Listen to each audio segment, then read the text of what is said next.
दरअसल यह कहानी शुरू होती है एक गिरे हुए मोबाइल से। एक लड़का जो कि एक गिरा हुआ मोबाइल पाता है और मोबाइल पाते ही वो खुश हो जाता है। उसके बाद वो मोबाइल को स्विच ऑफ कर देता है और 15 दिनों के लिए बंद करके रख देता है। सोचता है कि 15 दिनों में जिसका मोबाइल होगा वो भूल जाएगा और उसके बाद फिर मैं मोबाइल को अपने इस्तेमाल में ले लूंगा या फिर किसी रिश्तेदार को गिफ्ट कर दूंगा। यही सोचकर वो मोबाइल रख लेता है। लेकिन दोस्तों, जब 15 दिनों के बाद वो मोबाइल को ऑन करता है और फिर उसके अंदर के फोटो और वीडियोस को देखता है, तो फिर दोस्तों वो एक महिला का मोबाइल होता है और उसमें कुछ ऐसा होता है कि वो उस मोबाइल को उस महिला तक पहुंचाने के लिए मजबूर हो जाता है, उसे लौटाने के लिए मजबूर हो जाता है। दोस्तों, क्या कुछ था उस मोबाइल में और एक बहुत ही शानदार कहानी। आइए जानते हैं पूरी कहानी इस वीडियो में। लेकिन वीडियो में आगे बढ़ने से पहले बस वही रिक्वेस्ट, वीडियो को लाइक कर दीजिए, चैनल को भी सब्सक्राइब कर लीजिए ताकि मेरा हौसला बढ़ता रहे। दोस्तों, ये कहानी शुरू होती है महाराष्ट्र के नागपुर शहर से। बाहरी इलाके से एक गांव लगता है। उसी गांव का एक युवक जिसका नाम कैलाश होता है, उसकी उम्र 32 साल की थी। वो जो है संतरे की खेती करता था। इसके अलावा उसके पास पशु थे। एक दिन वो अपने पशुओं का चारा लेने के लिए सड़क के उस पार जा रहा था कि तभी दोस्तों उसे सड़क पर एक मोबाइल मिलता है। मोबाइल जो कि रेडमी कंपनी का था, अच्छा खासा मोबाइल था। और जैसे ही वो मोबाइल मिलता है बहुत ही खुश हो जाता है, मोबाइल को स्विच ऑफ कर लेता है, 15 दिनों के लिए बंद करके वो अपने घर पे रख देता है। 15 दिनों के बाद वो सोचता है कि अब मैं इसको ऑन करके देखता हूं, जिसका मोबाइल होगा ढूंढ ढांड के अब वो बैठ गया होगा अपने घर पर। मोबाइल को ऑन करता है, पहले चार्ज करता है, उसके बाद ऑन करता है। और उसके बाद दोस्तों मोबाइल का जो लॉक था वो लॉक अनलॉक्ड मोबाइल था, किसी ने उसमें लॉक लगा नहीं रखा था। जिसका मोबाइल था वो एक महिला का मोबाइल था। उस महिला का नाम राधिका होता है। जब वो मोबाइल देखता है तो दोस्तों उसे देखते ही रह जाता है, क्योंकि जो मोबाइल थी ऐसे लग रहा था जैसे किसी की दर्द भरी कहानी हो, एक दर्द भरी किताब हो, उपन्यास हो। जैसे जैसे वो मोबाइल को देखता जाता है वैसे वैसे उसका दिल भर जाता है। दरअसल जो महिला थी जिसका नाम राधिका होता है, उसकी उम्र करीब 30 साल की थी और एक जगह वो अच्छा खासा पार्टी में सज धज कर अपने पति के साथ डांस कर रही थी। बहुत ही खूबसूरत महिला होती है। लेकिन दोस्तों अगले ही पल उसमें एक ऐसा फोटो था जिसमें उसके पति की मौत हो चुकी थी। उसके पति का मृत शरीर था, उस महिला का विधवापन का फोटो था और साथ ही में एक 7-8 साल के बच्चे का भी सिर मुड़ाया हुआ वहां पर फोटो था। जब वो देखता है तो देखते ही रह जाता है।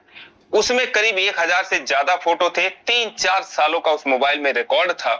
दोस्तों, जब वो सारा कुछ देखता है, उस महिला का रोता बिलखता हुआ वीडियो देखता है, उसके बच्चे का चिल्लाता हुआ फोटो देखता है, उससे पहले उस महिला का जो सज धज कर संवरना, शादी में नाचना, पति के साथ घूमना, ये भी जब फोटो देखता है तो दोस्तों उसका दिल बैठ जाता है।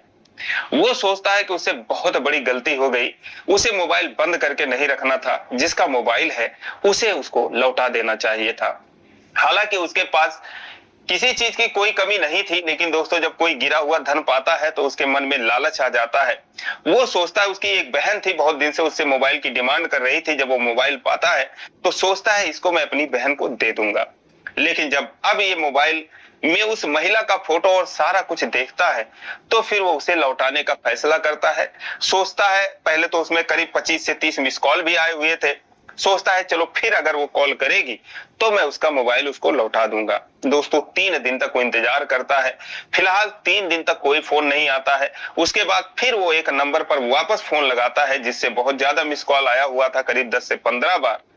जब उस पर वो कॉल करता है, कॉल बैक करता है, तो दोस्तों वो फोन जो है वही महिला उठाती है जिसका नाम राधिका होता है।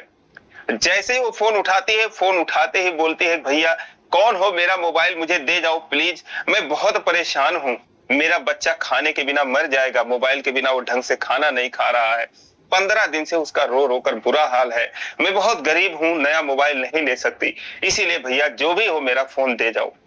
इसके कुछ बोलने से पहले ही राधिका सारा कुछ कहानी उसको बता देती है। वो कहता है कि ठीक है, मैं आपका मोबाइल दे जाऊंगा, आप एड्रेस बताइए, आप कहाँ की रहने वाली हैं। दोस्तों वो अपना एड्रेस बताती है। वहां से करीब 35 किलोमीटर दूर उसका घर था। वो पता बताती है, कहता है ठीक है, मैं कल आपका मोबाइल लेकर आऊंगा। दोस्तों दूसरे दिन वो उस महिला के यानी कि राधिका के बताए हुए जगह पर मोबाइल लेकर पहुंचता है और जैसे उस महिला को देखता है तो दोस्तों उसकी आंखें भर जाती है।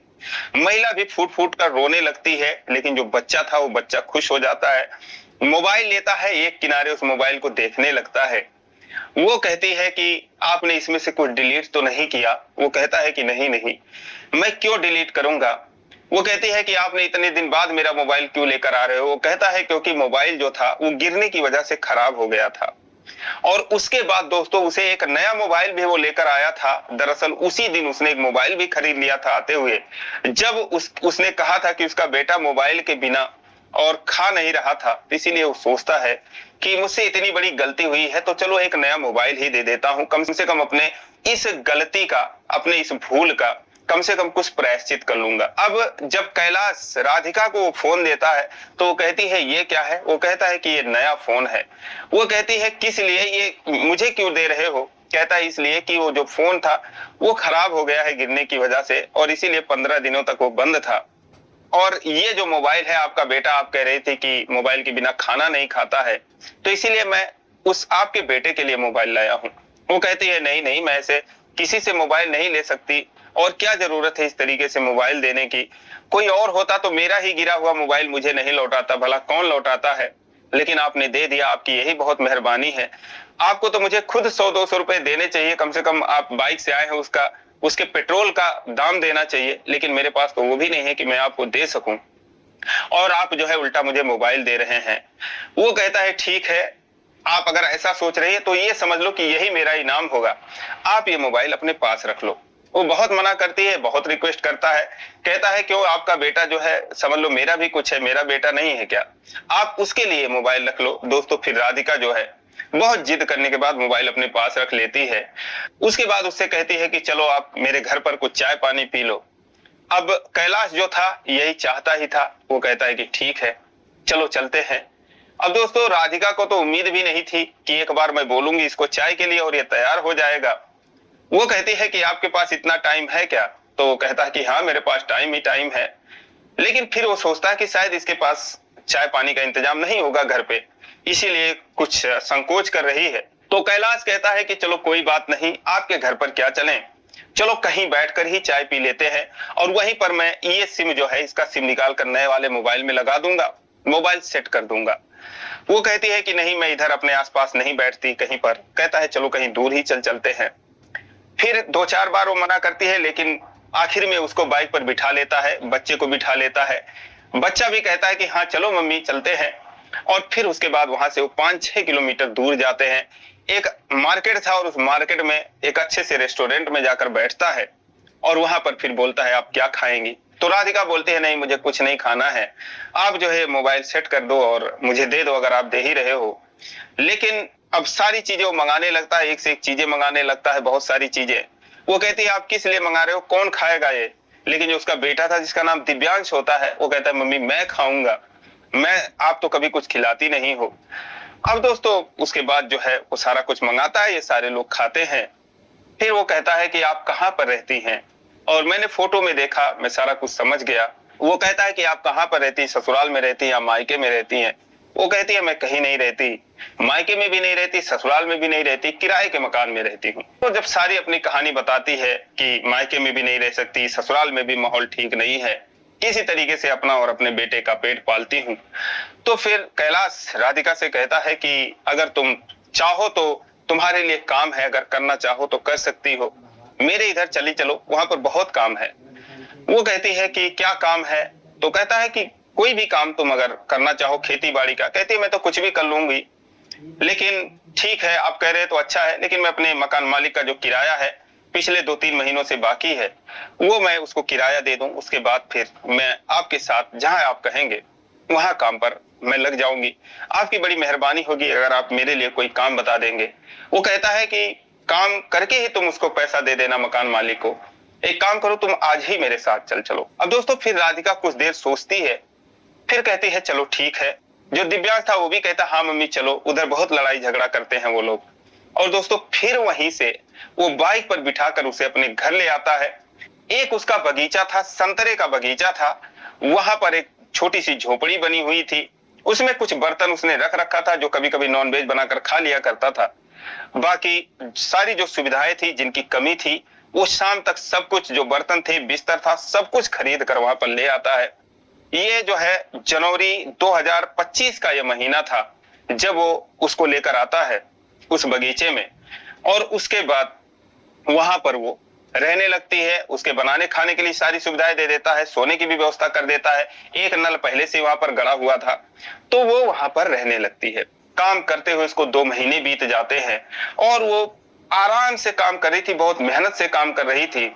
जहां पर कैलाश अपने बेटे का नाम लिखवाया था जिस स्कूल में, वहां पर कुछ दिनों के बाद वो उसके भी बेटे दिव्यांश का भी नाम उसी स्कूल में लिखवा देता है।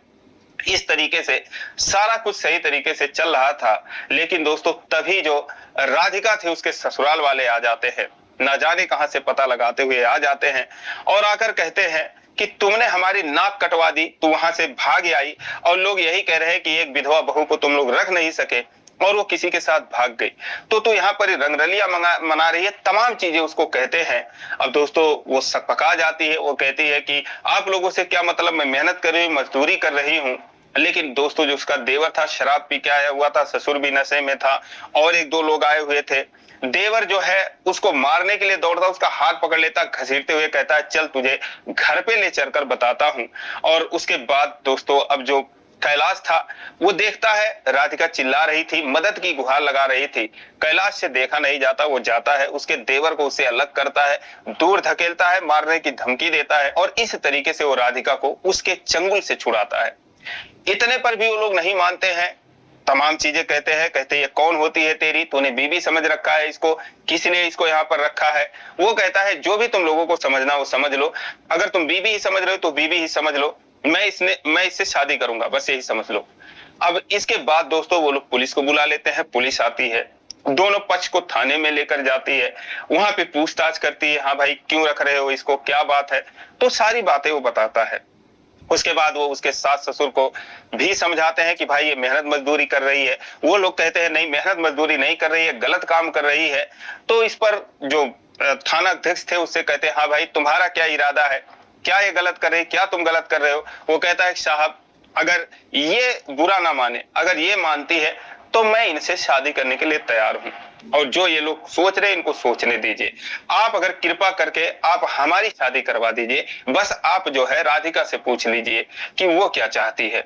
और दोस्तों जो थाना अध्यक्ष थे वहां महिला भी पुलिसकर्मी थी, उसको एक किनारे ले जाकर बैठाकर उसको समझाती हैं और जब उससे कहती हैं कि वो जो है तुमसे शादी करना चाहता है, तुम्हारा क्या इरादा है, तो दोस्तों इतना ही सुनते वो रोने लगती है, क्योंकि वो कहती है कि क्या मैं इस लायक हूं कि वो मुझसे शादी करेंगे। अब दोस्तों जब ये महिला पुलिसकर्मी बात सुनती है उससे आकर कहती हैं कि हाँ वो भी शादी करने के लिए तैयार है। इस तरीके से दोस्तों उसी थाने में उसी दिन उन दोनों की शादी भी होती है। वो दिन था 15 अप्रैल 2025 का। और दोस्तों उसके बाद पुलिस वाले उसके ससुराल वालों को भेज देते हैं कि भैया जाओ, आप लोगों का रोल खत्म हो गया है, आप लोगों का भी इनसे कोई रिश्ता नहीं है, आप लोग जा सकते हैं, अब कभी इन दोनों की जिंदगी में दखल मत देना। और दोस्तों उसके बाद वो अपने घर चले जाते हैं और कैलाश जो है वो राधिका को पत्नी बनाकर दोस्तों अपने घर ले आता है।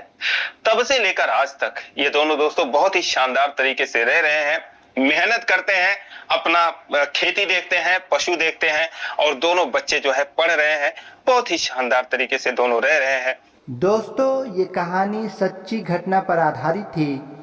अगर आप लोगों को मेरी कहानी अच्छी लगी तो आप मेरे चैनल को सब्सक्राइब करें, इस वीडियो को लाइक करें और ऐसे ही मज़ेदार और अनोखी कहानी सुनने के लिए आप मेरे चैनल पर विजिट करें।